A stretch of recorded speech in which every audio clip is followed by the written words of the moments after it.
Salut à tous la communauté Tous Nés pour Réussir. Aujourd'hui, je te fais une petite vidéo parce que je vais te parler, tu en as déjà peut-être entendu parler, le permis de louer. Alors, qu'est-ce que c'est que le permis de louer? Comme son nom l'indique, c'est un permis pour louer. C'est un peu comme un permis de conduire. Si tu n'as pas ce permis de louer, tu ne pourras pas louer dans la ville qui applique ce permis de louer. Je vais te montrer ce que j'ai reçu, à quoi ça ressemble. Donc, j'ai reçu le courrier, etc. En gros, c'est ça. Voilà, hop, vous êtes propriétaire, machin, nanana, maintenant on fait un permis de louer.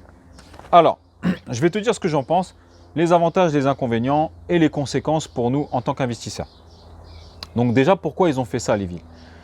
Ils ont fait ça pour un petit peu contrôler le marché de la location dans leur ville. Tu vois bien tout ce qui se passe, il y a des incendies, il y a des marchands de sommeil, il y en a, ils divisent des 80 mètres carrés en 12 chambres, c'est plus possible. C'est plus possible. Et si tu me suis, tu sais que, je te l'avais dit, nous on fait de l'investissement locatif pour être tranquille. Et voilà pourquoi je vous disais à tous, si vous faites une colocation, si vous faites une division de biens, si vous achetez un immeuble de rapport, achetez quand c'est fait dans les règles. Quand ça a été divisé dans les règles, un immeuble de rapport divisé dans les règles. Regarde dans une de mes vidéos, je te fais voir comment un immeuble de rapport est divisé dans les règles avec le titre de propriété, comment ça doit être indiqué dans le titre de propriété. Chaque lot doit être bien détaillé. Et je vous ai dit aussi plusieurs fois, ne faites pas de division sauvage dans un appartement, c'est-à-dire tu achètes un appartement de 80 mètres carrés, tu fais 7 chambres et tu mets des lits. Il ne faut pas faire ça. Justement, maintenant, avec le permis de louer, tous ceux qui ont fait ça et qui ne m'ont pas écouté et qui ont voulu chercher absolument la rentabilité, je vous avais dit qu'un jour ou l'autre, ça allait se retourner contre nous. C'est pour ça que je vous dis toujours, on fait de l'investissement locatif pour être tranquille. Si tu veux faire de la colocation, si tu veux faire de la location courte durée, ok. Mais je te rappelle la règle numéro 1. Il faut que ça s'autofinance avec un loyer classique. Meublé longue durée ou nu longue durée. Une fois que ton appartement, ton investissement, il se finance avec ce loyer dit classique, là, tu peux me faire de la colocation ou de la location courte durée, c'est la cerise sur le gâteau. Mais, comme je vous dis tout le temps, ne m'achète pas un appartement avec un prévisionnel de loyer encaissé de colocation sur 25 ans. On ne sait déjà même pas ce qui va se passer dans 3-4 ans. Donc, tu sais sur 25 ans, tu sais que tu vas pouvoir louer un loyer dit classique. Mais sur 25 ans, peut-être qu'on ne pourra plus exploiter la colocation. On ne sait pas ce qui peut se passer. Donc, tu vois, il y en a certains qui vous disent faites de la colocation au rendement, haut de gamme, achetez des appartes hyper chers, c'est pas grave. Vous allez diviser, faire des trucs bien et tout. Oui, pour l'instant, le marché de la colocation, il a des beaux jours devant lui. On en a encore peut-être encore pendant des années. Mais attention, il commence à y avoir de plus en plus d'offres. Et ça commence à s'équilibrer avec la demande. Et en plus, maintenant, avec les villes qui viennent de faire ça, le permis de louer, il y en a beaucoup qui vont se faire avoir. Pourquoi? Tu sais que dans certaines villes, avec la loi Allure, tu as un plafond pour louer, que tu ne peux pas dépasser. Donc là, celui qui a fait une colocation de 5 chambres qui explose le plafond, on va lui dire non, non, non, non. Et c'est pour ça le permis de louer qu'ils ont fait ça. Je vais t'expliquer un peu comment ça se passe. En gros, je viens de te le dire, il faut que tu demandes un permis de louer à la ville, au service de l'urbanisme. Donc en gros, ils viennent chez toi et ils regardent le bien. Ils regardent justement si tu ne fais pas de la colocation sauvage, si tu n'as pas découpé un appartement en 12 chambres et tu as fait des lits. Ils regardent si tu fais de la location courte durée et que tu ne l'as pas déclaré à la ville. Ils regardent si le bien, et ça, pour moi, ça c'est bien, si le bien n'est pas insalubre, si le bien n'est pas humide, si tu n'es pas un marchand de sommeil.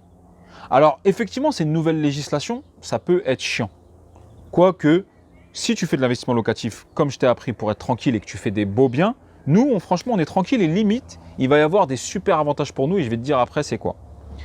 Mais eux, donc ce qu'ils font, c'est qu'ils vont venir, ils vont surveiller un peu le parc immobilier locatif de leur ville.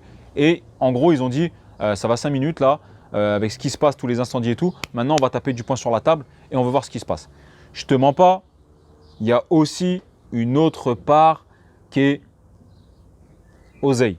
D'accord? La ville a fait ça aussi pour faire de l'argent. Pourquoi? Parce qu'elle peut te mettre des amendes. 5 000 €. Alors, je ne pense pas que ça va se faire tout de suite. Il va certainement y avoir des rappels, etc. Mais à terme, ça peut se faire. Elle va te mettre 5 000 € d'amende si tu as loué alors que tu n'as pas le permis. Et elle va te mettre 15 000 € d'amende si tu as loué alors que le permis de louer a été refusé. D'accord? Donc, je pense qu'il y a aussi une partie oseille qu'elle veut récupérer. Tu sais très bien qu'aujourd'hui, l'État il donne de moins en moins d'argent aux villes et que les villes, elles se bataillent pour chercher de l'argent elles-mêmes. Tu as bien vu, dans certaines villes, les PV pour stationnement, ils ont pris 200%. De 17 €, on est passé à 135 € dans certaines villes. Donc, comment ça va se passer? Il y a quelqu'un de la mairie de l'urbanisme certainement qui va venir chez toi et qui va faire un contrôle. Tu vas devoir fournir, dans le papier, là, ils m'ont dit que je vais devoir fournir les diagnostics, plomb, etc., électricité, etc. Ensuite, quelqu'un va se déplacer.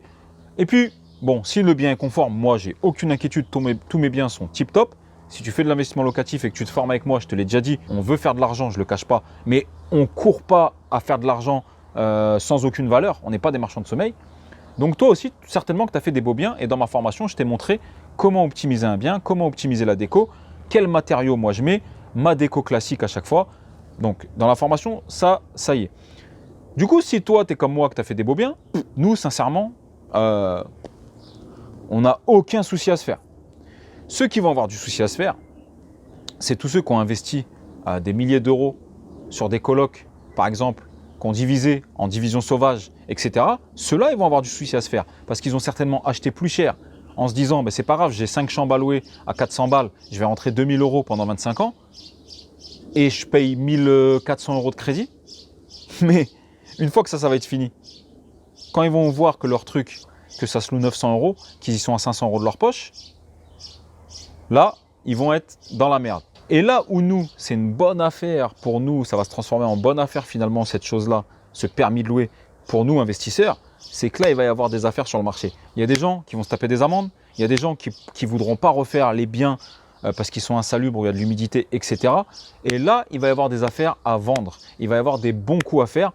Avec nous, derrière, on va refaire les travaux, on va remettre le bien aux normes, mais là, on va avoir une bonne marge de négociation. Parce qu'ils vont se manger une première amende, une deuxième amende, ils vont arrêter. Soit ils vont vendre, soit ils n'ont pas le temps. Il y en aura qui n'auront pas le temps, qui seront endettés, qui vont vendre, qui vont se manger une amende, qui n'ont pas les fonds nécessaires parce qu'ils ont tout cramé pour faire les travaux, de gros travaux de remise en norme. Tu as dû voir des reportages à la télé, hein, comme à Aubervilliers ou je ne sais pas où. Le mec, il a divisé son pavillon, il a fait 24 chambres. Lui, je l'attends son pavillon à vendre. Si je peux, je vais le tordre. D'accord? Mais du coup, il va y en avoir plein des affaires. Les trucs qui ont été divisés sauvagement, ou qu'il n'y a pas de compteur EDF, il va y en avoir plein des affaires. Et du coup, là, le permis de louer, pour nous, ça va se transformer en super affaire parce qu'on va trouver des bonnes affaires à bien négocier. Donc voilà, le permis de louer, n'aie pas peur. C'est quelque chose, au contraire pour moi, je trouve ça bien. Ça va purger les marchés immobiliers locatifs des villes. Et du coup, on va se retrouver avec des beaux biens à louer. Parce que ça ne pouvait plus durer, hein, ce truc de marchand de sommeil. Même humainement, tu es d'accord avec moi que ça ne peut plus durer. Tu ne peux pas vivre dans un 9 mètres carrés comme ça, tu vois. Ce n'est pas une vie, tu es d'accord avec moi. Même ceux qui ont fait de la colocation, attention, hein, quand les agents de la mairie vont passer, n'oublie pas, hein, le minimum, c'est 9 mètres carrés en bail unique et c'est 14 mètres carrés en baux individuel. Donc ils vont vérifier tout ça. Tiens, vous avez fait des baux individuels. Donc pour toucher la CAF, je ne comprends pas les chambres, vous avez les diagnostics, mais vos chambres font 9 mètres carrés. Non, vous n'avez pas le droit. Donc il va y avoir plein de pépins. Ça va arriver, c'est que le début du permis de louer. Mais crois-moi, ça va rentrer. Ensuite, les locataires qui touchent la CAF, on va leur demander le numéro de permis du propriétaire. On va certainement avoir un numéro de permis de louer et il faudra fournir certainement un double dans le bail pour que le locataire fasse sa demande d'APL. Si tu n'as pas ça, le locataire n'est pas éligible à l'APL. Donc tu vois, ils vont réussir à purger le marché et sincèrement, je trouve que c'est une bonne chose. C'est une bonne chose pour toi, pour moi, nous investisseurs qui ont une conscience, qui ont une moralité et qui ne faisons pas de la merde. Donc je pense que pour nous, c'est un super avantage. Effectivement, c'est un peu plus de paperasse encore à remplir, il y aura un formulaire, etc., des diagnostics à envoyer, mais je pense que pour nous, c'est une bonne chose. Bon alors rassure-toi, hein, c'est rentré en vigueur à partir du 5 janvier 2019 là, pour les villes qui fonctionnent comme ça maintenant avec un permis de louer, mais c'est valable pour le prochain locataire, pour ton renouvellement de locataire et ton prochain bail. Si tu as un locataire en place depuis 2-3 ans et qui veut rester encore après cette date du 5 janvier 2019, c'est pas obligatoire. Mais à ton prochain changement de locataire, tu dois en informer la mairie, demander ton permis de louer.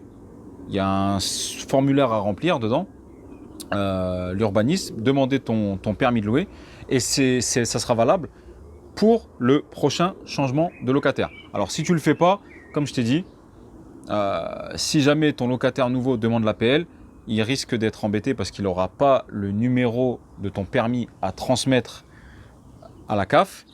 Bon, s'il ne demande pas l'APL, peut-être que tu ne te feras pas avoir.